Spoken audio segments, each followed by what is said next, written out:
ब्रह्मा, विष्णु और महेश, इन त्रिमूर्तियों को कौन नहीं जानता। एक और जहाँ ब्रह्मा जी को सृष्टि का रचयिता माना जाता है, तो वहीं भगवान विष्णु को संसार का पालनहार और भगवान शिव को संहार का देवता माना जाता है। इन त्रिदेवों में से भगवान विष्णु और भगवान शिव की पूजा पूरी दुनिया में होती है, लेकिन ब्रह्मा जी की पूजा संसार में कहीं नहीं होती। क्या आप जानते हैं ऐसा क्यों है? ब्रह्मा जी सृष्टि के रचयिता होने के साथ साथ वेदों के भी देवता माने जाते हैं। उन्होंने ही हमें 4 वेदों का ज्ञान दिया है। हिंदू धर्म के अनुसार उनकी शारीरिक संरचना भी बेहद अलग है। 4 मुख और 4 हाथ एवं चारों हाथ में एक एक वेद लिए ब्रह्मा जी अपने भक्तों का उद्धार करते हैं, लेकिन इस देव की पूजा कोई नहीं करता है।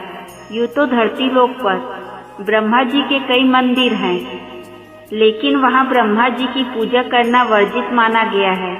पौराणिक कथाओं के अनुसार एक बार ब्रह्मा जी के मन में धरती की भलाई के लिए यज्ञ करने का ख्याल आया। अब यज्ञ के लिए जगह की तलाश करनी थी। इसके लिए उन्होंने अपनी बाह से निकले हुए कमल को धरती लोक की ओर भेजा। कहते हैं कि जिस स्थान पर वह कमल गिरा, वहाँ ही ब्रह्मा जी का एक मंदिर बनाया गया है। यह स्थान है राजस्थान का पुष्कर शहर, जहाँ उस पुष्प का एक अंश गिरने से तालाब का निर्माण भी हुआ था।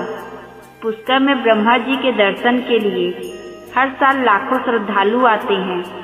हर साल कार्तिक पूर्णिमा पर इस मंदिर के आसपास बड़े स्तर पर मेला लगता है, जिसे पुष्कर मेले के नाम से भी जाना जाता है।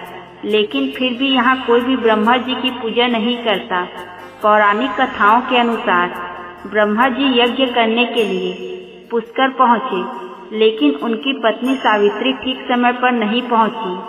पूजा का शुभ मुहूर्त बीता जा रहा था। सभी देवी देवता यज्ञ स्थली पर पहुँच गए थे, लेकिन सावित्री का कोई अता पता नहीं था। कहते हैं कि जब शुभ मुहूर्त निकलने लगा, तब कोई उपाय ना देखकर ब्रह्मा जी ने नन्ही गाय के मुख से गायत्री को प्रकट किया और उनसे विवाह कर अपना यज्ञ पूरा किया। कहते हैं कि जब सावित्री यज्ञ स्थली पहुंची तो वहां ब्रह्मा जी के बगल में किसी और स्त्री को बैठे देख वो क्रोधित हो गए। गुस्से में उन्होंने ब्रह्मा जी को श्राप दे दिया और कहा कि जाओ, इस पृथ्वीलोक में तुम्हारी पूजा कहीं नहीं होगी। हालांकि बाद में जब उनका गुस्सा शांत हुआ और देवताओं ने उनसे श्राप वापस लेने की विनती की, तो उन्होंने कहा कि धरती पर सिर्फ पुष्कर में ही ब्रह्मा जी की पूजा होगी। इसके अलावा जो कोई भी आपका दूसरा मंदिर बनाएगा, उसका विनाश हो जाएगा। पद्म पुराण के अनुसार ब्रह्मा जी पुष्कर के इस स्थान पर 10,000 सालों तक रहे थे। उन सालों में उन्होंने पूरी सृष्टि की रचना की। पुष्कर में माँ सावित्री की भी काफी मान्यता है। कहते हैं कि क्रोध शांत होने के बाद माँ सावित्री पुष्कर के पास मौजूद पहाड़ियों पर जाकर तपस्या में लीन हो गई और फिर वहीं की होकर रह गई। मान्यता अनुसार आज भी देवी यहीं रहकर अपने भक्तों का कल्याण करती है। उन्हें सौभाग्य की देवी माना जाता है। मान्यता है कि माँ सावित्री की इस मंदिर में पूजा करने से सुहाग की लंबी उम्र होती है और मनोवांछित फल प्राप्त होते हैं। यहाँ भक्तों में सबसे ज्यादा महिलाएं ही आती हैं और प्रसाद के तौर पर मेहंदी, बिंदी, चूड़ियाँ माँ सावित्री को चढ़ाती है।